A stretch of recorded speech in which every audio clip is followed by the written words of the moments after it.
하나님 말씀을 듣고 깨닫고 그대로 살기를 소망하는 우리의 삶 속에 하나님의 크신 은혜와 능력의 역사가 이루어질 줄로 믿습니다. 여러분, 우리가 한치 앞도 모른다라고 말합니다. 우리 앞에 어떤 일이 펼쳐질지 우리가 모르고 또 그 불확실함 속에서 또 우리는 불안한 마음으로 하루하루를 살아가고 있는지도 모릅니다.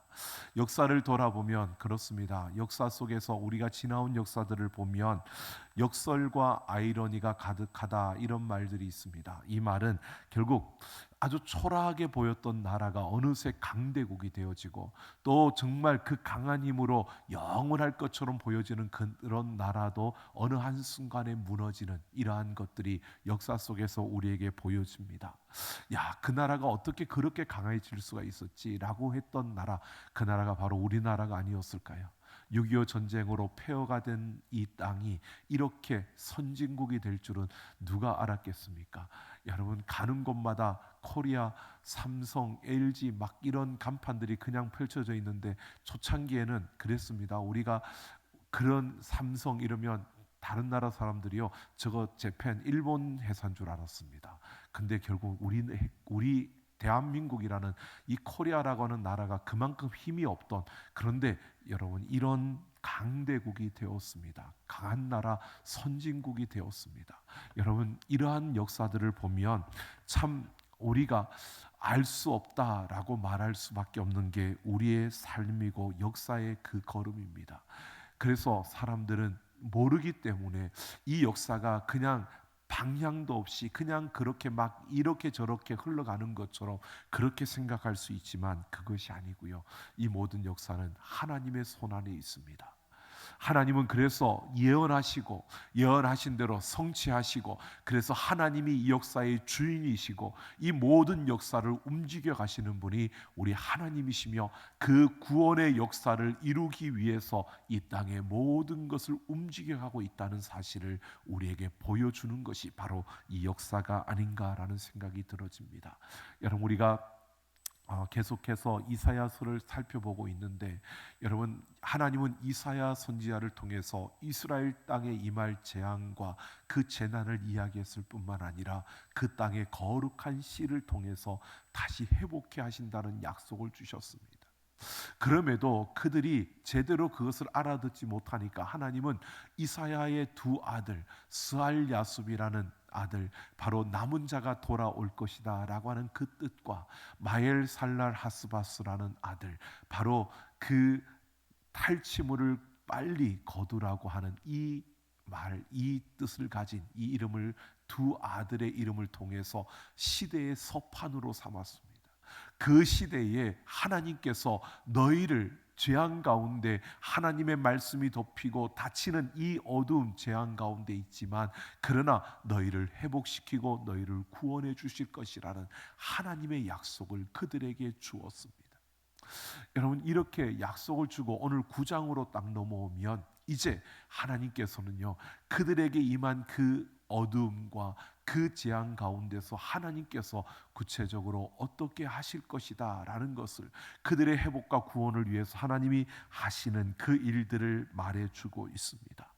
여러분, 바로 그 앞 이사야가 말한 거룩한 씨, 바로 그 임마누엘, 남은 자를 돌아오게 하실 그분이 바로 너희에게 임할 것을 말씀하시는데요, 우리는 그가 누구인지를 알고 있습니다. 예수 그리스도이십니다. 바로 그 예수 그리스도, 그 실체를 말해주고 있는데, 여러분 생각해 보십시오. 우리는 예수님이 이 땅에 오신 이후에 지금 우리가 이 땅을 살아가고 있기 때문에 우리는 그분이 예수님이라는 것을 알고 있습니다. 하지만 이사야 시대의 그분들은 예수님이 오시기 700년 전에 살던, 예수님이 오시기 전에 700년 전에 지금 이사야가 이 말씀을 예언하고 있는 겁니다. 여러분, 그 예언대로 우리에게 이루어진 줄로 믿습니다. 근데 그 당시 그분들은 아직 이루어지지 않았고 그냥 하나님이 말씀하시는 그 예언의 말씀만을 들은 겁니다. 여러분, 근데 그 예언의 말씀을 하시면서 뭐라고 하시느냐? 만군의 여호와의 열심히 오늘 말씀에 이 모든 것을 이루신다라고 말씀하고 있습니다. 하나님의 열심히 이 모든 역사를 이루신 줄로 믿습니다. 자, 오늘 우리가 이런 우리의 자리에서 조금 더 나아가서 그 시대 그 백성들에게 하나님이 하나님의 열심으로 이것을 이루시겠다라고 말씀하시는 이 말씀에 우리가 귀를 기울이면서요, 오늘 정말 하나님의 열심이 어떤 것이고 또 그 하나님의 열심이 오늘도 우리를 붙들고 있고 우리의 삶 속에 역사하시는데, 오늘 우리가 그 열심 앞에서 어떻게 살아가야 할 것인가를 오늘 이 말씀을 통해서 함께 생각해 보려고 합니다. 오늘 1절 말씀을 보면 이사야 선지자는요, 하나님의 징계로부터 고통을 받고 멸시를 당하던 그 스불론과 납달리 땅이 회복되고 그들이 영화롭게 될 것이다. 특히 해변길과 요단 저쪽 이방의 갈릴리가 영화롭게 될 것이라고 선포하고 있습니다.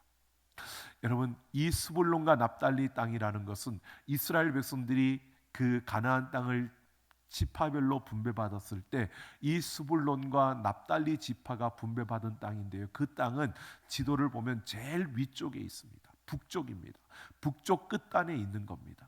그러니까 북쪽 끝단에 있다 보니까 다른 나라들의 침략을 많이 받았습니다.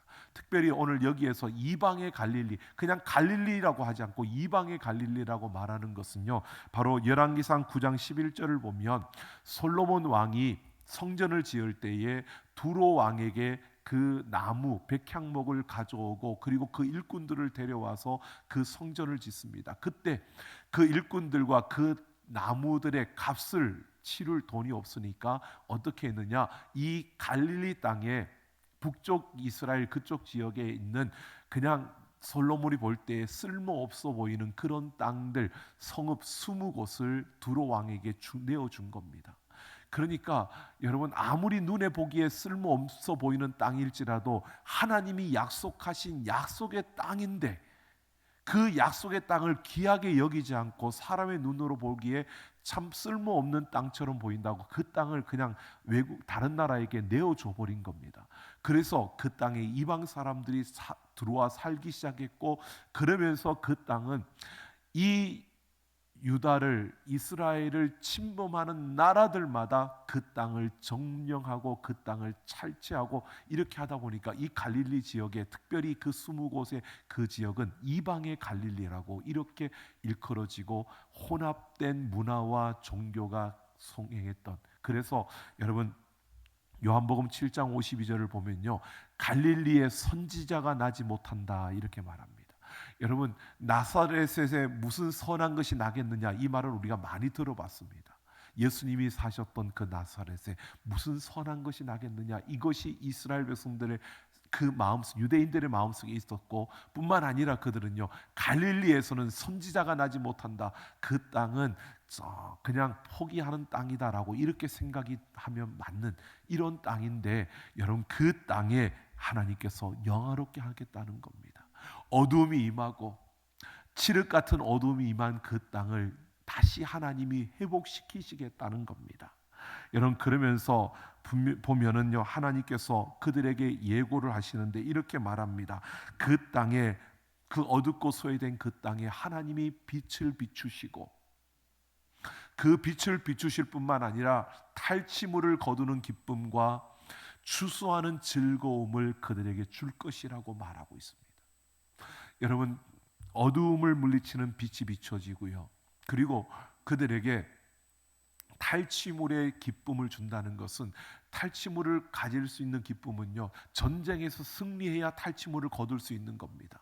그러니까 그들을 강하게 해서 승리케 하시겠다는 겁니다. 뿐만 아니라 여러분, 추수하는 즐거움은 우리가 농사를 지었을 때 농사가 잘 되어서 열매가 많이 맺고 풍성한 그런 여러분, 그 풍작이 이루어질 때, 풍년이 들 때 그들에게 주어지는 것이 그 추수하는 즐거움입니다. 바로 이러한 것을 하나님이 이루시겠다, 그들에게 회복과 구원을 이루시겠다고 약속하고 있는 겁니다.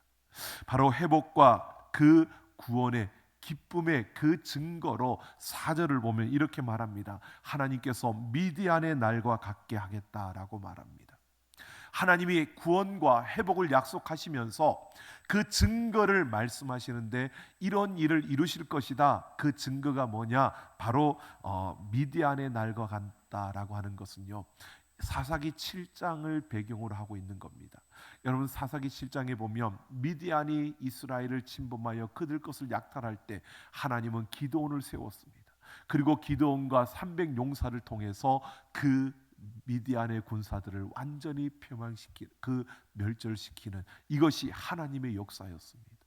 여러분, 기드온과 300명의 용사가 용감했기 때문에 그들이 용맹스러워서 미디안을 물리친 것이 아니라 그 연약하지만 300명 별로 볼 것이 없는 그런 숫자이고 약한 그런 군대이지만 하나님께서 그들을 통해서 미디안을 물리치신 줄로 믿습니다. 바로 그 미디안의 날과 같이 함께 하나님께서 그들과 함께하며 그들을 회복시키시고 그들의 구원을 이루실 것이다, 이렇게 말씀하고 있는 것입니다. 그러니까 하나님은 정말 보이지 않는 캄캄한 그 가운데 그들에게 빛을 비추시고 그들을 회복시키시고 구원의 날과 승리의 날을 주실 것이다.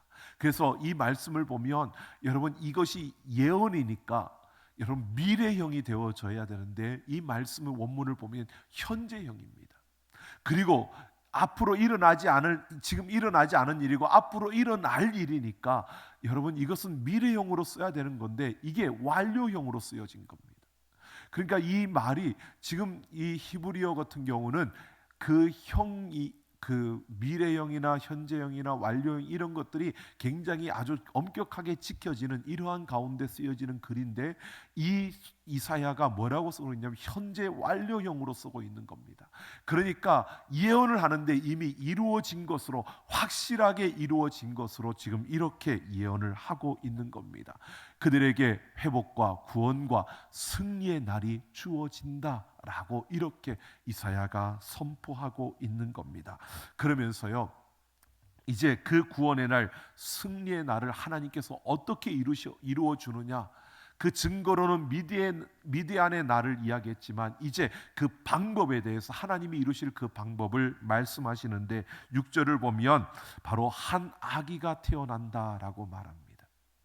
자, 여러분, 우리는 예수님이 이 아기가 태어난 이 한 아기가 예수님이라는 것을 아니까 우리는 충분히 이해가 됩니다. 그러나 700년 전입니다.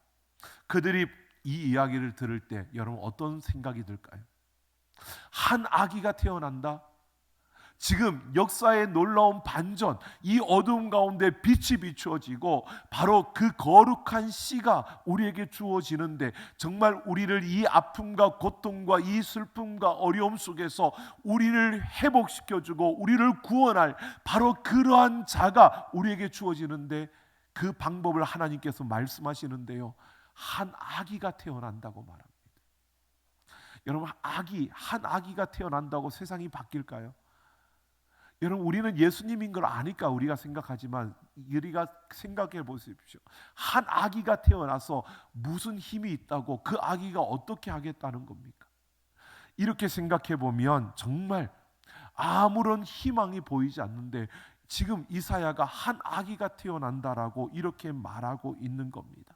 이거는 믿음의 눈이 열려지지 않고서는 이 말이 그래, 하나님께서 한 아기를 우리에게 보내주셔서 그 아기가 자라나서 강하여져서 우리나라에 우리에게 이렇게 해주실 거야, 이런 기대를 할 수 있다는 것은요, 믿음의 눈이 뜨여지지 않고서는 불가능한, 여러분, 하나님이 주시는 은혜의 믿음의 그러한 지혜가 아니고서는 볼 수도 없고 의지할 수도 없고 붙잡을 수도 없는 그러한 이사야의 말, 지금 아기가 태어난다는 겁니다. 그러면서 이사야가 이렇게 말합니다. 그 아기는 어떤 존재냐, 그냥 단순한 우리의 가정에 태어난 아기처럼 그런 아기가 아니라 신적인 하나님의 권능으로 하나님과 함께 하시는 그런 메시아라는 사실을 그들에게 이렇게 증거하고 있는 겁니다. 바로 그 아기에 대해서 말합니다. 그의 어깨에는 정사를 메었다라고 합니다. 이 정사는 통치권, 지배권을 말하는 것으로 하나님의 통치권을 위임받은 그러한 통치자로 이 땅에 메시아로 오는 한 아기가 있다라고 합니다. 여러분, 이렇게만 말해도 아마 예수님을 모르는 자들은 그거에 대해서 그런 메시아가 와서 아기로 태어나서 와가지고 무엇을 할 수 있겠어라고 생각할 수 있을 겁니다. 그러면서 그 이름을 이제 말해줍니다. 그가 어떤 존재인가를 말해주는 겁니다. 이름이라는 것은 그 존재가 어떤 존재인가를 말해주는 건데, 그 아기는 기묘자라 모사라라고 말합니다. 이 기묘자 모사라는 것은 최고의 좋은 자, 협력자라는 뜻입니다. 바로 그 아기는 이 땅의 왕으로 오셔서 세상의 왕처럼 백성들 위에 군림해서 억압하고 그 권력으로 그 힘으로 짓누르는 그런 왕이 아니라 우리의 최고의 조력자, 협력자, 나의 친구가 되어 주실, 나의 힘이 되어 주실 그러한 존재로 이 땅에 온다는 것을 말하고 있는 겁니다. 그리고 그 이름은 전능하신 하나님이라. 그가 오시는데 그냥 단순한 인간이 아니라 임마누엘, 우리와 함께 하시면서 바로 우리와 함께 하시는 그 하나님, 창조주 그 하나님으로 능치 못함이 없는 바로 그 하나님이심을 말하고 있는 것입니다.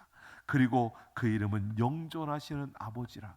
영존하신다, 영원히 계신다. 이 말은요, 우리와 영원히, 그분은 오래도록 사신다, 영원한 분이다, 이러한 것을 말하는 게 아니라 그가 말한 것을 그 반드시 이루시는, 시작한 것을 완성하시는, 그래서 계시록에 보면 알파요 오메가라고 말합니다. 바로 시작하신 것을 완성하시는 그러한 영원한 그러한 존재로 우리에게 오신다라고 이렇게 말씀하고 있고요. 뿐만 아니라 그의 이름은 평강의 왕이라. 바로 세상은 평화를 힘으로 유지하고 힘으로 그 평화를 갖게 되지만 그런 것이 아니라 참된 평강을 주시는 바로 평강의 왕으로 오신다라고 이렇게 밝히고 있습니다. 그러니까 이사야는요, 지금 고통 속에 있는 백성들에게 이렇게 말하고 있는 겁니다. 하나님께서 우리를 회복시켜 주시고 우리를 구원하실 것이다. 그 구원의 방법으로 한 아기를 우리에게 보내주실 것인데, 그 아기는 바로 그 어깨에 정사를 메었고 그 이름은 기묘자라 모사라, 전능하신 하나님이라, 영존하시는 아버지라, 평강의 왕이시라고 이렇게 선포하고 있는 겁니다. 여러분, 그러면서 오늘 7절에서 그렇게 말합니다. 그 아기가 다윗의 왕자와 그의 나라에 군림하여 그 나라를 굳게 세우고 영원히 공의와 정의를 보존하실 것이다. 그 하나님께서 영원한 그 하나님의 나라를 이루실 것이다 라고 이렇게 밝히고 있습니다. 여러분, 그러면서 이사야가 이렇게 말합니다. 여러분, 만군의 여호와의 열심히 이를 이루신다라고 말합니다. 여러분, 하나님의 열심히 이 모든 역사를 이루신 줄로 믿습니다. 여러분, 예수님이 이 땅에 오시지 않았습니까? 한 아기로 이 땅에 오셨습니다. 베들레헴의 말 구유에 그 아기로 태어나셨습니다. 여러분, 이 땅에 강대한 나라의 그러한 왕의 그러한 후손으로 태어난 것도 아닙니다. 초라하게 여러분, 나사렛이라는 동네에서 살 수밖에 없었던, 바로 그런 가난한 동네에 거기에서 무슨 선한 것이 나겠느냐고 그렇게 말하던 그러한 동네에서 자라신 분이 바로 우리 예수님이십니다. 여러분, 하나님의 열심이 바로 이 이사야가 선포한 이 말씀대로 이루셨다는 것을 오늘 우리는 분명히 알고 있습니다. 여러분, 보십시오. 예수님이 왜 인간의 몸을 입고 이 땅에 오셔야 했습니까? 예수님이 왜 아기로, 여러분, 그 어린 아기의 모습으로 저 가난한 그 동네에서 태어나서 그 동네에서 자라며 여러분 그 고통과 아픔을 겪어야 했습니까? 하나님이요, 바로 우리를 사랑하셔서 우리와 같은 그 눈높이에 맞춰 주시려고 우리의 고통과 우리의 아픔과 우리의 죄짐을 지게 하시려고 예수님이 그렇게 오신 겁니다. 여러분, 바로 이 이사야 선지자의 외침대로 이 땅에 거룩한 씨로 오신 예수님, 그 예수님은요 바로 우리의 눈높이대로, 우리가 못난 그 못난 대로, 우리의 부족함 그 부족한 대로, 우리의 연약하면 연약한 대로 그렇게 우리의 눈높이에 맞춰서 이 땅에 오셔서 우리가 짊어져야 될 그 십자가를 지고 예수님은 그 십자가를 향해 나아가셨습니다. 이게 바로 하나님의 사랑이었습니다. 여러분, 하나님의 열심이 여러분 이 모든 역사를 이루셨습니다. 열심이라고 하는 것은요, 여러분 질투라는 뜻입니다. 여러분 질투, 하나님의 거룩한 질투입니다. 하나님의 이 질투는요 다른 것이 아닙니다. 하나님의 백성들을 회복시키시고 하나님의 자녀들을 죄악에서 구원하고자 하는 하나님의 그 사랑이었습니다. 그러니까 이 질투는 바로 사랑을 기초로 하는, 하나님의 열심은 다른 것이 아니라 하나님의 그 사랑을 바로 기초로 하고 있는 열심이었습니다. 그냥 하나님께서 무턱대고 뭔가를 이루겠다, 하나님의 뜻을 관철시키기 위해서 하나님께서 열정적으로 뭔가를 하신 것이 아니라 우리를 사랑하신 겁니다. 그 열심인 하나님의 이 열심을 그래서 우리가 이렇게 볼 수 있는 겁니다. 하나님의 열심은요, 우리를 사랑하기 때문에 하나님이 포기하지 못하신 것이 바로 열심입니다. 우리를 사랑하셔서 예수님을 이 땅에 보내주셨고, 우리를 사랑하셔서 우리의 눈높이에 맞춰서 그 낮은 자리에 그 예수님을 보내주신 겁니다. 이 하나님의 열심이 바로 예수 그리스도를 이 땅에 오게 하셨다는 것은요, 그 하나님의 열심은 우리를 사랑하시기 때문에 포기하지 못하시는 것, 바로 우리를 사랑하심입니다. 여러분, 그 하나님의 열심이 오늘도 우리 가운데 함께하고 있는 줄로 믿습니다. 여러분, 우리의 삶의 어려움과 아픔과 슬픔의 순간 속에서도요, 여러분 우리가 이것을 놓쳐서는 안 됩니다. 하나님은 우리를 사랑하시기 때문에 우리를 버리지 아니하시고 우리를 포기하지 아니하시고 우리를 내버려 두지 않으실 줄로 믿습니다. 우리가 걷는 그 걸음 속에 하나님은 언제나 우리와 함께 하시고 우리를 사랑하시기 때문에 우리를 붙들고 계시다는 겁니다. 여러분, 이 하나님의 열심이 오늘도 우리의 삶을 이끌어가고 있고, 그 하나님의 열심이 오늘도 우리의 삶을 인도해 가고 있는 줄로 믿습니다. 그 하나님의 열심 앞에서 우리가 달려가는 그 하나님의 열심 안에서 그 사랑을 우리가 기억하며 하루하루를 살아가는 우리 모두가 되기를 예수님의 이름으로 축원합니다. 예레미야가 3장 22절을 보면 여호와의 자비와 긍휼이 무궁하심으로 우리가 진멸되지 않는다라고 합니다. 하나님의 그 자비와 긍휼, 사랑입니다. 바로 헤세드, 사랑을 말하는 겁니다. 그 하나님의 사랑 때문에 우리가 진멸되지 않는다. 여러분 믿으십니까? 여러분, 그 사랑 때문에 우리가 구원받았고 그 사랑 때문에 우리가 하나님의 자녀가 된 줄로 믿습니다. 그 사랑, 여러분, 그러면서 이렇게 예레미야가 말합니다. 이 하나님의 사랑이 아침마다 새로우니 주의 성실하심이 크도다라고 말합니다. 여러분, 아침마다 그 하나님의 사랑이 새롭다. 이 새롭다라고 하는 이 단어가요, 여러분 뭐냐 하면 설렘입니다. 이 새로우니라고 번역된 이 단어가 설렘이라는 단어입니다. 설렘이라는 것은 여러분 그냥 설레는 게 아니라 사랑의 관계 속에서 설레는 겁니다. 오래돼서 잘 모르시죠? 설렘이라는 것은요, 사랑하는 사람 내가 오늘 만나면 오늘 어떤 모습일까? 오늘 사랑하는 사람과 내가 함께 지내면 어떤 모습일까? 이 설렘이라는 것은 그 가슴을 뛰게 만드는 거죠. 그런데 지금 뭐라고 말하냐면, 하나님이 우리가 아침에 눈을 뜨는데 하나님이 우리를 만날 때마다 우리가 눈을 떠서 그 하나님을 보면 그 하나님이 우리를 설렘으로 맞이한다는 거예요. 하나님이 나를 설렘으로 맞이한다는 거예요. 여러분, 우리가 하나님이 원하시는 뜻대로 살지도 못하고 힘들면 불평하고 조금만 내 마음에 안 들면 그 감정이 막 투정과 불평으로 늘어놓고, 감정이 조금만 상하면 고개를 휙 돌리고, 그렇게 살았는데도 눈을 뜨면 하나님이 설레는 마음으로 우리를 맞이한다는 거예요. 여러분 아침마다 눈을 뜰 때 여러분 눈을 딱 뜨면 오늘도 하루를 시작하는구나. 여러분 설레신가요?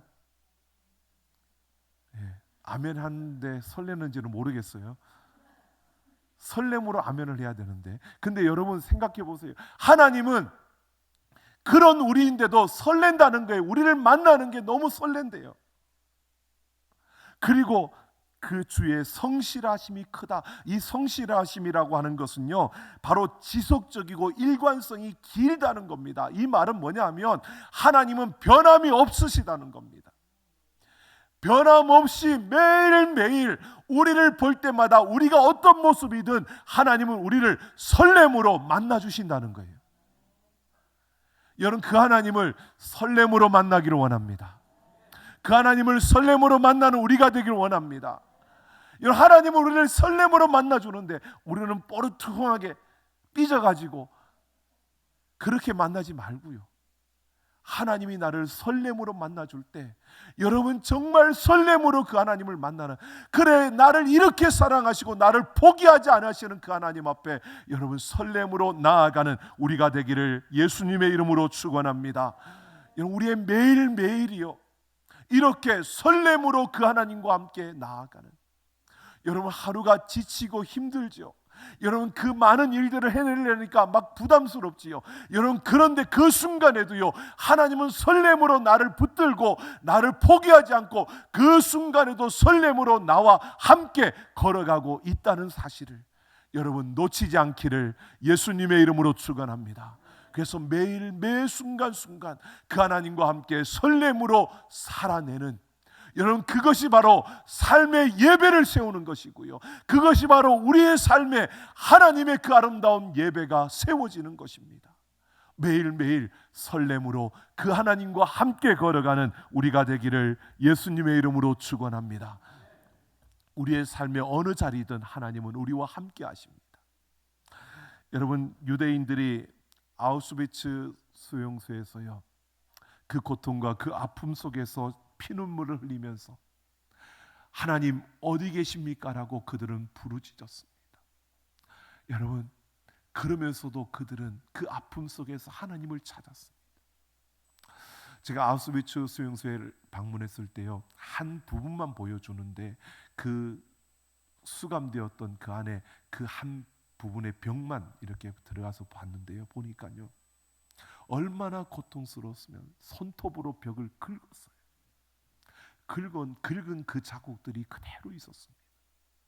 근데 우리 저희들에겐 보여지지 않았지만 그 수용소를 탈환하고 나서 연합군들이 그것을 정리할 때 한 벽면에서 이런 부분이 나왔답니다.